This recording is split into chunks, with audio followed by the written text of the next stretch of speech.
శ్రీ క్రోధినామ సంవత్సర ధనుర్రాశి ఫలితాలు.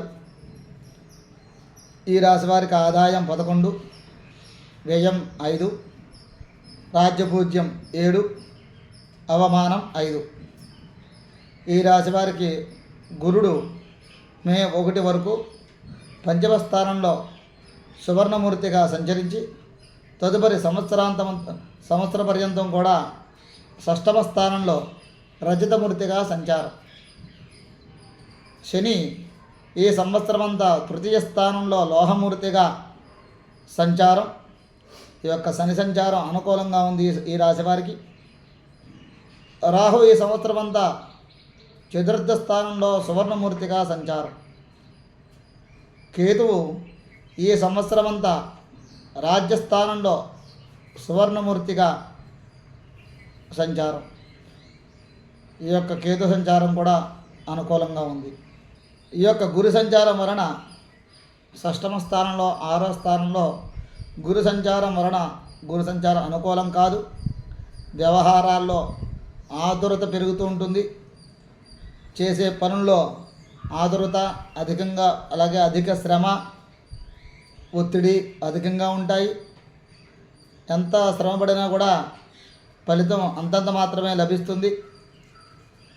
ఆర్థిక ఇబ్బందులు కూడా ఎదురవుతాయి. కుటుంబంలో సఖ్యత తగ్గి చికాకులు, ఉద్యోగాల్లో కూడా అధికారులతోటి అకారణంగా తరచూ విరోధాలు, అనారోగ్య సమస్యల నుండి ఉపశమనం, కాకపోతే అనారోగ్య సమస్యల నుండి కొద్దిగా ఉపశమనం లభిస్తుంది ఈ సంవత్సరం. వ్యవహారాల్లో బుద్ధి చాతుర్యం పెరుగుతుంది. శని సంచారం అనుకూలంగా ఉంది కాబట్టి దాంపత్య జీవితం ఆనందంగా గడుపుతారు. దాంపత్య జీవితం కూడా బాగుంటుంది. తలపెట్టిన పనుల్లో విజయం సాధిస్తారు. వృత్తి వ్యాపారాల్లో ధనలాభం పొందుతారు. బంధువర్గం నుండి సహాయ సహకారాలు కూడా మీకు లభిస్తాయి ఈ సంవత్సరం. మీ యొక్క మాటలతోటి అందరినీ కూడా ఆకట్టుకుంటారు. అనవసరమైన ప్రయాణాలు చేయవలసి వస్తుంది. అకారణంగా స్త్రీలతోటి కలహాలు, రాగలు జాగ్రత్త అవసరం. స్థిరాస్తి విషయంలో ఇబ్బందులు ఎదురవుతాయి మీకు. మరియు వాహన, గృహ, భూ కొనుగోలు విషయంలో కొద్దిగా ఏదేమైనా సరే వస్తువు కొనుగోలు విషయంలో కొద్దిగా తగు జాగ్రత్తలు తీసుకుని ముందుకు వెళ్ళాలి. ఉద్యోగాల్లో అభివృద్ధి కనపడుతుంది. సంఘంలో మంచి స్థానం కూడా మీకు లభిస్తుంది. మీ యొక్క తెలివితేటలకు తగిన గుర్తింపు కూడా లభిస్తుంది. ప్రతి పనులలో కూడా ముందడుగు వేస్తారు. ఉద్యోగులకు అన్ని విధాలా కూడా బాగుంటుంది. శ్రమకు తగినటువంటి గుర్తింపు కూడా లభిస్తుంది.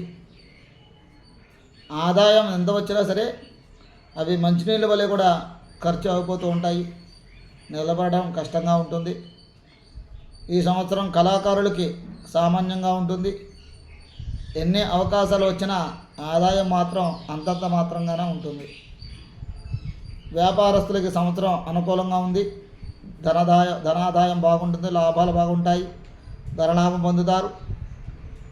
విద్యార్థులకు విద్య కూడా బాగా రాణిస్తారు, బాగుంటుంది.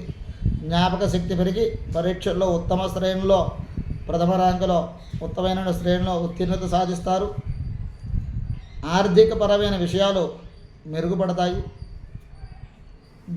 గట్టిగా కనుక ప్రయత్నం చేసినట్లయితే నూతన గృహం కానీ లేక స్థలం కానీ స్థిరాస్తి అభివృద్ధి చేసుకునే పనుల్లో మీకు గట్టిగా ప్రయత్నం చేసినట్లయితే అవి కూడా మీకు స్థిరపడతాయి ఈ సంవత్సరం. విదేశీ ప్రయాణాలు చేసేవారికి అనుకూలంగా ఉంది ఈ సంవత్సరం ఈ రాశి వారికి. అలాగే ఈ యొక్క సంవత్సరం ఈ రాశి వారికి గురు రాహు సంచారం అనుకూలంగా లేదు. గురు యొక్క సంచారం, రాహు యొక్క సంచారం అనుకూలంగా లేదు కావున ఈ యొక్క రాశివారు ప్రతి మహాశివరాత్రికి రుద్రాభిషేకం, అమ్మవారికి కుంకుమ పూజ చేయించుకోవడం వలన మరిన్ని శుభ ఫలితాలు పొందగలరు. సర్వే జనాః సుఖినో భవంతు. స్వస్తి.